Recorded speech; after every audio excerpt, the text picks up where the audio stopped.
Être mis sur une liste noire, c'est parce que on est considéré comme un ancien politique, un ancien prisonnier politique, un prisonnier d'opinion. Ça, c'est une catégorie sociale, disons, qui est très particulière.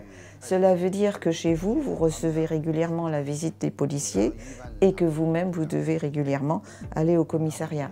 Donc tout le monde le sait et tout le monde s'écarte de vous parce que vous êtes d'une certaine façon pestiféré. Ça veut dire aussi que vous ne pouvez pas revenir à une vie normale. Je n'appartenais évidemment pas à l'élite ni des intellectuels ni de la société, mais je fréquentais les bas-fonds de la société et c'est avec ces gens-là que je vivais.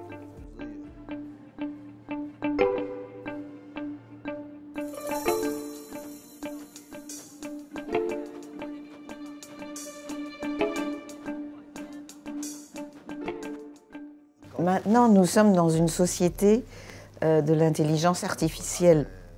C'est une société qui a été mise en place par un gouvernement totalitaire qui veut absolument tout contrôler avec ses caméras et ses différents instruments pour surveiller les allées et venues de tout le monde.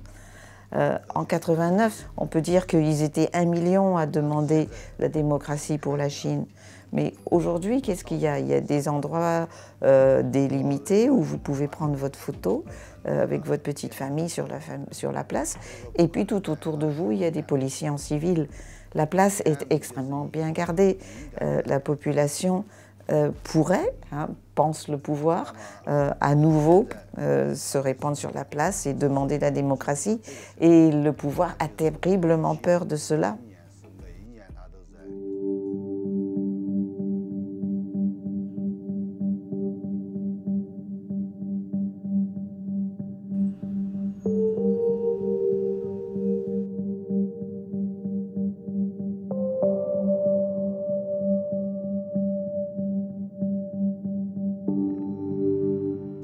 Les réseaux sociaux n'ont pas servi à grand-chose.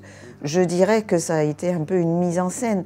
Et finalement, les politiciens et les commerçants étrangers ont fait semblant d'y croire. C'était une façon de tromper le monde. La dictature, le totalitarisme se sont ancrés de plus en plus en Chine. Maintenant, on peut voir ce qui se passe dans la province du Xinjiang. Tout est absolument contrôlé, les télévisions sont partout, les caméras, les circuits Internet, tout est contrôlé et aucun citoyen ne peut échapper à ce contrôle. Et ce système va s'étaler bientôt sur toute la Chine. Donc maintenant, c'est un véritable défi pour l'Occident. Ou bien il résiste à la dictature à tout prix, ou bien ce sont les Chinois qui vont triompher et qui vont arriver à maîtriser, grâce à leur technologie, les flux de l'information, des hommes, des technologies partout à travers le monde.